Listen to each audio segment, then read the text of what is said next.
COVID has changed a lot in only half a year, and most of our lives are drastically different than they were before all of this started. I hope that you all haven't been personally affected too drastically by the current situation, but I think most of us at least know one person who has had a lot taken away recently. Anyway, the world can seem like a pretty bleak place right now, and I won't pretend that anything I've gone through in the past compares to what's going on right now, but in the before times, whenever I'd be going through a rough patch, I would always at least have fighting games to look forward to, tournaments to practice for, friends to hang out with, and events to look forward to that would help me get through every week. Having something to look forward to would always keep me going. Whether the thing I was trying to get through was school or work related, it didn't matter. As long as I could play some Persona, or Street Fighter, or BlazBlue, or Under Night, or Dragon Ball, as long as I could do that at the end of the week, then I at least had something to look forward to. But right now, it feels like there's nothing to look forward to. Offline events can't happen anymore due to the pandemic. And as a result, there are friends I haven't seen in over half a year already. Friends that I used to see almost every single week. I'm not making this video because I want to complain about what's gone. I mostly just want to shine a light on the things that we might have again once things return 90% back to normal. Whenever that is, eventually. Last year, I put a massive amount of time and energy into making a sort of documentary-style video, showcasing what offline fighting game tournaments were like. My goal was to hopefully get people interested in going to offline events near them, wherever they lived, and hopefully also gain an appreciation for the work that is required to make these events happen in the first place. I find myself going back and watching this documentary a lot since COVID started. I miss playing these games offline. I miss the people I used to hang out with every week, and I miss having a place to escape to that was out of the house. To this day, this is my favorite video that I've ever worked on, and it's the sole reason I bought a lot of the equipment that I still use to this day on this channel, including this camera. It was definitely a passion project, and it's something that I'll always be glad that I did. It's silly to think of it as something like a time capsule for fighting games, especially since this is just from last year. But in the last 6 months since COVID started, it's felt like a decade, at least to me. I wonder how I'm going to feel watching this when a literal decade has passed far off into the future. Anyway, here it is, a day at a typical fighting game event before COVID. It's definitely one of the biggest things that's ever happened in my life, which is to just step forward and go to locals. It's amazing. Just go. I would definitely say go. Just do it. So the big deal with coming to your first locals is just to show up. Because realistically, if you like fighting games and you want to get better, you should definitely go to locals.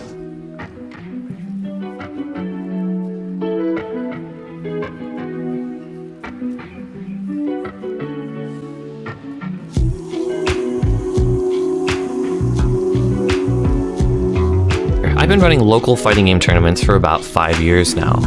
AZ Air Dashers is Arizona's monthly tournament for all of its anime games. Our game list has gradually increased over the years, where we're going to run BlazBlue Central Fiction, BlazBlue Cross Tag Battle, Under Night in Birth, Guilty Gear, and Dragon Ball FighterZ. And we're also, as a side tournament, we're trying to partner up with other TOs locally that want to include their games and have an event every month where they can have them there. So we're also running MBCI, and I'm open to having more people involved and running their games as well. So today we're running another one too, and I wanted to take this opportunity to show you what it's like to run a local tournament and also what it's like to participate in one on any end of the spectrum, right? I want to give you an idea of whether you might enjoy going to your locals and competing, hanging out with people, making new friends, and just seeing what that's like. And I also want to give you an idea of what it's like to run a local tournament, if that's something that you're interested in. And I want to make it as little of a scary experience as possible, right? I don't want it to be something that's worrying to people or a scary, anxious experience. Although I will say that running it every month, it is, I do get anxious still after all this time, and it doesn't it hasn't really changed for me in that regard. I know in the back of my head that it's going to work out fine. It always works out fine. People are going to come. They're going to have a great time. And I'm going to feel, like I did something good for the community, and it's going to make me happy and feel rewarded. But feeling of like this is going to be a disaster is always there, even though that's never the case. At the end of the day, people are just happy to have a place to play their favorite games, hang out with friends, and compete, right? Whatever you're into, having these local events is able to support you in some way, and give people something to look forward to every month that they can use that to kind of get through the week, right? At the end of the week, this local tournament's happening. At the end of the month, this local tournament's happening. All my friends are going to be there. I'm going to get food with the gang afterwards. I'm going to see if I can make top 3 this time. These sort of things, at the very least, when I was getting into the fighting game community, really pushed me to kind of just get through the week, because I hated where I was at in school at the time. I didn't really like a lot of things about my life and just who I was at the time, but having something every week or every month to look forward to really, really helped me. And I want to do that. I want to have a place where that could possibly be the case for anyone else. So like I said, today we're running another one. First thing I got to do is pack up all this equipment. A lot of it's packed up in a box already, the most beat up box imaginable. But yeah, we're going to pack this up and get started. I got to go down to the actual venue, set everything up there, and then we're going to have to run 6 brackets today. And also I'm going to try and film some stuff, but at the end of the day, I care more about the event than I care about this video. So I'm not going to sacrifice running brackets on time just so I can get some more shots for you guys, but we'll see what we can do. I have some friends who might be able to help me. First thing we need to do is pack up all of our equipment for the day. I'm bringing an entire stream setup, PS4, monitors, the works. But a lot of other people bring things too. Almost every game we play at our locals is provided by someone, either the venue itself, if we're lucky, or more commonly, players in our own community. There's a lot of boring stuff like this that's involved in every local ever. Clearing your schedule, taking time off work, organizing the event on Facebook, Smash GG, Twitter, whatever you use, advertising it so that people actually know about it and show up, and then finally, actually setting up for the day. I don't want anyone to think that all the equipment for tournaments and streams just appears out of thin air.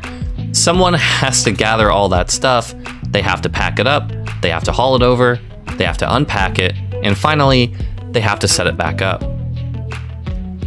In Arizona, we're pretty lucky to have a really nice venue, the Gaming Zone in Tempe. It's primarily a game store that buys and sells used games, but there's an entire second half of the store that's dedicated to arcade cabinets and consoles, where people can play casuals multiple nights per week, play arcade games, organize tournaments, and so on.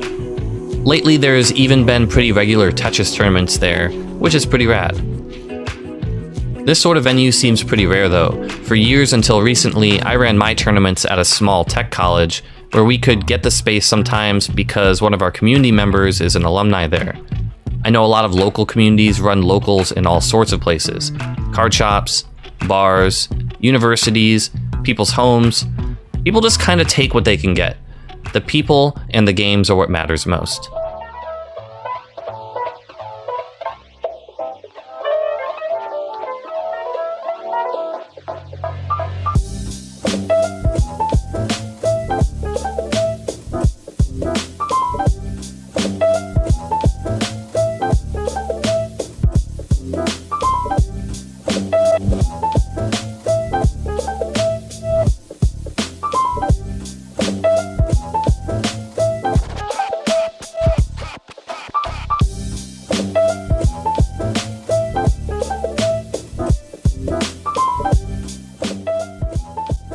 Now that we're all set and people have started showing up, the next 7 or 8 hours is all about taking signups, running brackets, and attempting to update the stream.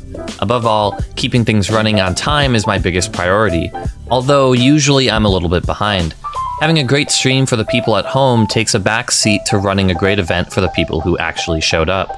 One of my worst fears is someone taking time off work to attend one of my events, but having a poor experience or not being able to stay for the whole tournament because I ran too far behind schedule. Oh, speaking of attendees, I think everyone's experiences at their locals is a bit different, yet a bit similar. If you're wondering whether you should go to your locals or not, my short answer is, of course you should. But you shouldn't just take it from me.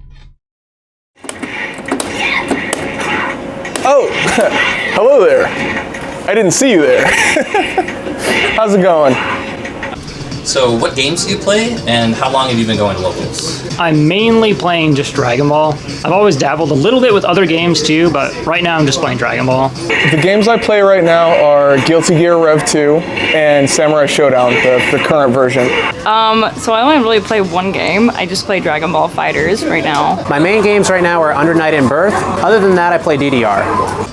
I play Dragon Ball exclusively in tournament now. I have played Guilty Gear and KOF before, but that's my main focus. I play Marvel vs. Capcom. Right now I'm playing Infinite. I also play 3, and I play a little bit of Street Fighter as well. I've been going to locals for, I'd say since 2012. I entered the scene around 2011, but I've been going to locals for just about 7 years. Wow, I love Arizona. I've been going to casuals on and off, honestly, for about 7 years in Arizona, and then even longer if you count when I lived in Connecticut. I'd say it's close to about 10 years. And I've been playing in locals and tournaments for about 15 years, maybe about since 2002, 2003. Okay, so I've been in the community since about 2010. I've been playing since 2015. And I've been going to locals since, I want to say like March, something like that. So not too long, I guess. Do you remember what gave you the initial push to start going to locals? So I didn't really have my own locals like that long ago. It was more like I was kind of making my own local at the time because I didn't even know what a local was. Originally, I found out about fighting game tournaments through anime conventions. My buddy Owen showed me that they were playing the Naruto GameCube fighter at this thing called Sabaton Con. So I showed up, the two of us played, and then ever since then I went to anime conventions for years. The community that I was involved with was kind of a rotten group of people, and I got basically online harassed and pushed out of that community, but I still really wanted to play fighting games. So me and my brother, we still pretty new to Dragon Ball, or just fighting games at all, actually. We didn't know there was such a competitive scene out here in Arizona, and so we went to the only place that we knew had tournaments, which would be convention tournaments. I think my initial push started when I really just wanted to become better and meet new people. The way I got into it originally was I just walked into a game store like this and they had setups where people could just play games, and the two employees there were playing Guilty Gear, and I was like, wow, that game's really cool. So I wanted to learn how to play, and they were actually people in the FGC, in my FGC. So they knew how to play, they knew all the information, they taught me everything. I was like, I want to get better, because playing online, you can only reach a certain skill cap, I feel like, unless you're very talented or very smart.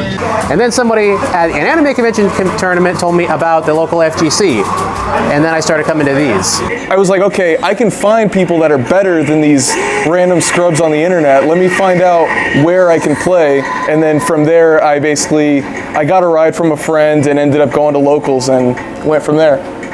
We went in, I didn't expect anything, neither of us did. I thought I was just gonna get washed. I bubbled at 9th place, and my brother got 5th place. Armando, Angelic was there. And so were a couple others here at the locals at TGZ. And they saw our playing, had no idea that we were related at all, and invited us saying, hey, you guys are really good, you guys have a lot of potential, you should come to where we have locals, because we have tournaments and everything like that. And I had no idea. And then I would go back there and just keep hanging out with those guys and playing every like week or so. And more people would see Guilty Gear and be like, that game's cool, I want to learn that. And then I would help teach the next people to come in. And we kind of just built our own local community that way and just hosted casuals there. And I actually was a long-time online lurker for Arizona. I watched all the streams back in 2010, and I was just like, you know what, one of these days I'll come out. It took me like 2 years to come out, so I lurked for like 2 years, but I wish I did it sooner, to be honest. We ended up doing it, and I was super nervous, but then we were like welcomed with open arms, and it was amazing. And ever since then, I've never been able to leave. So yeah, I guess that's what happened. spread out throughout the city. There were other people playing, but I didn't even know about forums back then, which was the only way to really communicate with people you didn't know for topics like that. It wasn't until I found out about like Shoryuken that I even found out about tournaments in the area and about other people playing other games. Now I go because I just love the competition and I have a lot of friends here and there's a million good things to say about this community. What's something that you look forward to when you go to tournaments or casuals? Winning. And casuals afterwards because I'm always trying to improve. The drive can be good if you're with like multiple people and you get to do like road trip style, then the drive is good. The main things for me, definitely meeting up with people that I like met along the way at different events that I know they're going to go there too. It's like having friends in different cities. Being able to play with strong players in person without net play is incredible. And then being able to learn, that's probably the biggest thing for me. The biggest draw is probably the competition. We actually have really strong communities for almost every game here. My favorite thing about fighting games is really the kind of peer-to-peer conversations you can have with your opponent. Being able to kind of get feedback on your play as well as strategies to improve and things like that. Also learning your opponent's mindset. It's just, it's very interesting. Usually like if we get dinner or something after a tournament, I'll talk to people that I played in tournament and kind of see what they thought about the game as well. The one thing that I look forward to the most is definitely hanging out and eating food with friends after the tournament's over. I love food, so like I always have an excuse to try to go eat food with people and to go out and drink afterwards.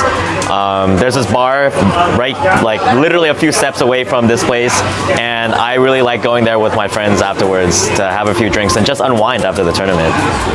Food's always a big thing. Like if there's good food in the area, you know that, not like having to find food. Unfortunately, I don't get food with people very often when I go out. I'm usually asleep while everyone else is eating. And the big thing for me to travel, I just want to try to learn as much as possible. Doing as much as I can to learn and improve is my biggest thing. And what would you want to say to anyone who's thinking about going to their locals for the first time but hasn't gone yet? Definitely don't be nervous. I know I was nervous, and then I got here and turned out I didn't need to be because everybody is like super chill. I mean, we all obviously have a common interest, so everybody's kind of a nerd together when it comes to fighting games. Just do it. Nike. One of the things is that it's definitely really intimidating, but it's definitely one of the biggest things that's ever happened in my life, which is to just step forward and go to locals. I would definitely say go. Like, you want to support your locals. So the big deal with coming to your first locals is just to show up. You don't need to be the most seasoned tournament veteran to show up and play games. Go. There's no real reason not to outside of transportation or whatever. Because realistically, if you like fighting games and you want to get better, you should definitely go to locals. That's basically the only real way to do it, in my opinion. I'm sure most people would agree. It's amazing. Just go. When people go to locals, I feel like they have a lot of different opinions or kind of preconceived notions of what's going to happen. And I think the most important thing to do is to kind of temper your expectations and just think about if you're interested in this game, you want to have people playing it. Kind of don't really worry so much about things like clicks or kind of like pop-offs or things like that, so much as focusing on whether or not you're able to play the game you want to and you're having a good time doing so. Try not to be scared. Like, you want to ask as many questions as possible, talk to as many people as you want as can. No one's gonna be like, no, don't talk to me. Like, everywhere that I've gone to in other cities, other states, everyone's always really nice and always willing to help. So if you have any questions, try to talk to anybody about anything, like learning the game, where else you can play, local discords, things like that. And you don't ever have to compete. You could actually go to just watch and spectate. And you don't even have to talk to people. You could just kind of watch, and then, you know, eventually you'll inch a little bit closer and talk to them. Or maybe they'll talk to you. A lot of people are friendly. Just have fun. If you find out there's a local community near you, particularly if you're in Arizona and can come to TGZ or SAK Gaming, just show up and have fun. And then just don't be afraid to call next. You'll just stand there forever. Like, you'll never play if you don't call next. So just make sure you call next. Okay, so all the tournaments are done. We're done streaming, we're done with the tournaments, and most people are gone. But if you can't tell, there's still some packing up to do. Unfortunately, this doesn't end just because the tournament's over. We still gotta get all this shit home and make sure we don't leave this place a mess so we can keep coming back here, right? Alright, so let's get started.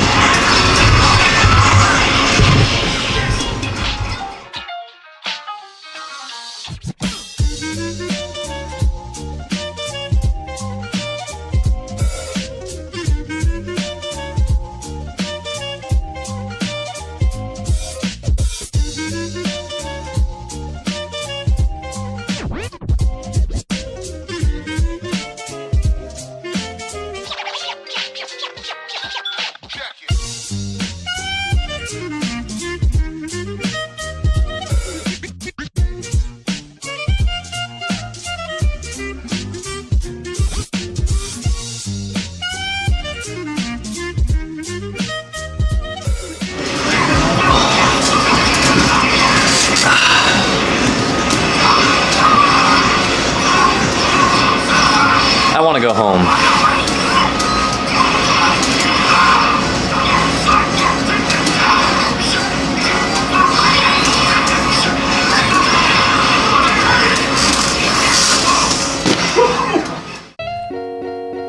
So just to wrap up, we started our day around 10 a.m. packing up for the event, and we mostly worked straight through 11:30 p.m. On this particular day, I went out to get a proper meal finally afterwards, and then finally got home at around 1:30 in the morning. This is actually pretty typical for me on days where I run AZ Air Dashers. I'm not trying to scare anyone away from potentially running tournaments. I just want people to have an idea of what it's actually like. If you're interested in organizing events to make a quick buck, then you're not going to have a good time. Don't expect to make any money, period. The only time I ever make money from my own tournaments is if I win my own tournaments. So on this particular day, I actually did enter and win Dragon Ball FighterZ, and I made about 60 bucks. If you do the math on that, considering how much time I spent actually working for the event, it's far below minimum wage. Just make sure you're helping out and running events for the right reasons. Organizing local events like this is really cool. It's rewarding to me personally in a way that nothing else really is. Whether it's for you depends though. But if you're interested in seeing what you can do and seeing if you like it, consider starting out by offering to help others run their existing events that are already in your area. Okay, and here's some advice for anyone who's actually interested in running tournaments.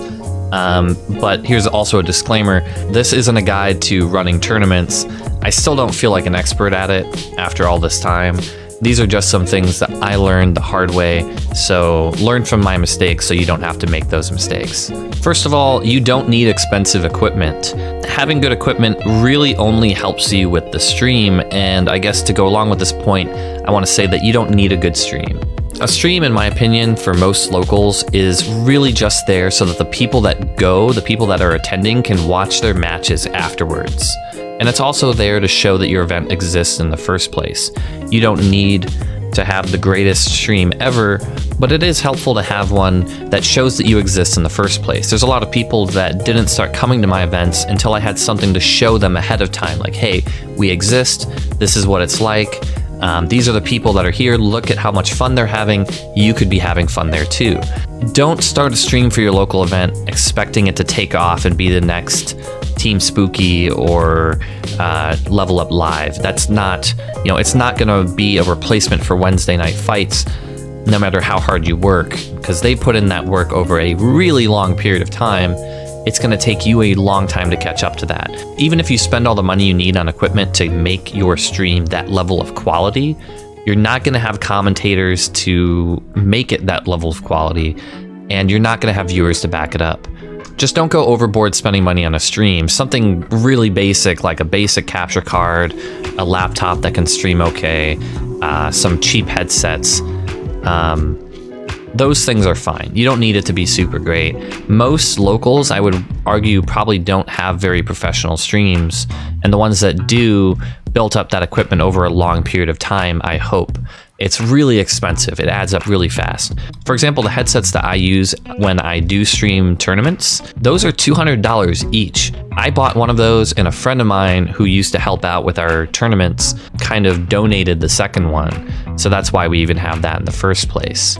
Also, our streaming computer was entirely purchased by someone in our community, Digixel, but I wasn't able to afford that myself either. A wise man once said that streaming is a blow up, and they're entirely right. Something is gonna break almost every time you run a tournament. Anytime I just head over to a local and everything just works as soon as I plug it in, that's a good day. But ideally, if I just have a really small, simple, kind of lower quality stream that's cheaper, I will probably spend less money replacing things too if they ever break. There's fewer things to break, and when they do, they're gonna cost less money. Honestly, if I could go back in time, I would spend a lot less money on nice equipment. All right, so the next thing I would suggest is just try not to burn yourself out. A lot of people think that you need to run weekly tournaments. Don't run weekly tournaments unless you're in a spot where you have a lot of time and energy to put into it, and you have a consistent venue, and you have a lot of players that are willing to go every week. Think about the idea of running something like this every week. It's not feasible. Ever since I've been doing this, I've been in college, and I've had a job. Between those two things, if you want to have a life, you want to take care of yourself, you want to exercise, you want to cook for yourself, you want to get sleep, none of that becomes possible if you do this every week. Once a month destroys me sometimes. And people will say, like, they get the impression after going to one of them, like, oh, this is so cool, is the next one next week? And I'm like, no, it's next month, maybe, because I will die. I will not survive if I have to do this every week. I couldn't possibly do it. Not to mention we can't even get the venue every week because we're rotating with other local tournaments that are also trying to do their own thing. Think about what you can reasonably handle and do that. Consistency, no matter what your time frame is more important than being every week. Also, another thing is learn to be strict and just learn to say no to people. This one took me a really long time. I'm the kind of person that will try to make everything work all the time, but that's not always possible. People are going to be late. People are going to show up, 5 minutes after you've already started the bracket. 2 people have already started their matches. At this point, if you want to add that person into the bracket who just showed up, accommodating that person and restarting the whole bracket and telling those people who have already started playing to stop and start over, it's more disrespectful to them than it's nice to the person that you're actually helping. If you want people to be able to join late, have them message you on Discord, have them send you a private message on Twitter, or, message you somehow, and then you can add them into the bracket. If they're late then and they hold up the bracket even more, you can send them to losers. If they hold up the bracket even more, DQ them. And then I think the last thing is just learn to ask for help. I'm still the kind of person who wants to have his hand in everything.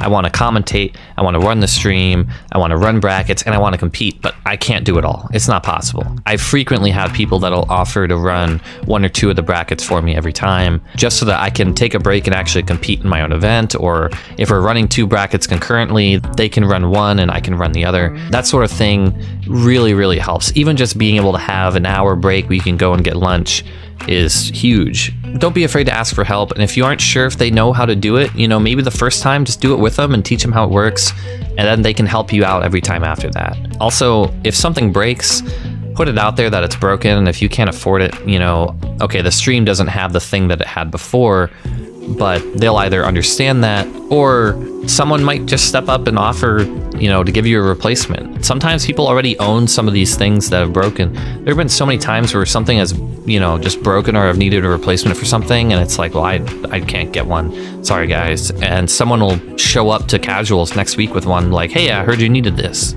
If you're doing something for the community and you actually put it out there that you need help, people are going to do what they can. People are going to do what they can to help out in some way, even if they can't always offer their time. Don't be afraid to ask. Don't be afraid to put out there that you're overwhelmed and you need some help. People are going to try to help out any way they can. Also, to go along with that asking for help thing, you need setups to run your tournament. So make sure you have setups ahead of time. No one's expecting a tournament organizer to own 5 PS4s and 5 monitors that you guys can run tournaments on. But if you let people know ahead of time, people will bring setups. Every tournament I run, at least half the setups come from people that are bringing them. When we used to run them out of that tech college, nearby and we didn't actually have TGZ, 100% of the setups came from people in the community. Just make sure you organize with them and get setups ahead of time. No one wants to take time off work, show up to a tournament, and then realize, oh, no one brought the game that we're supposed to be playing on. That's a whoopsie. No one wants that to happen. All right, and I think that's just about everything I want to talk about. This video is really personal to me because I just wanted to give people an idea of what it's like to actually be involved in something like this, run something like this. And I'm sure for a lot more people than that, just give them an idea of what it's like to go to a tournament and have a good time. If anything, I really hope this has convinced you, if you haven't gone to locals before, or at least looked up where they are, to maybe do some research and figure out if that's for you. Not every scene is exactly the same. I know some scenes fit different types of people more or less, but in seeing what that's like. Shout outs to everyone who's actually helped me make this video and make this a reality, because this is something I really wanted to do for a long time. As I said, it's really personal to me. Thanks to everyone that I interviewed. Thank you to Kugi and Pink Lemonade for giving me equipment that I can use to help record the video nicer. They lent me some stuff. I actually had some roadblocks where I recorded some stuff that I completely screwed up on where I didn't have audio and I couldn't fix it. So I think my brother actually gave me the idea to do it like do that section like it's a silent film and make it something interesting. And I think it actually turned a problem that I had into something interesting that was actually probably cooler than it would have been originally.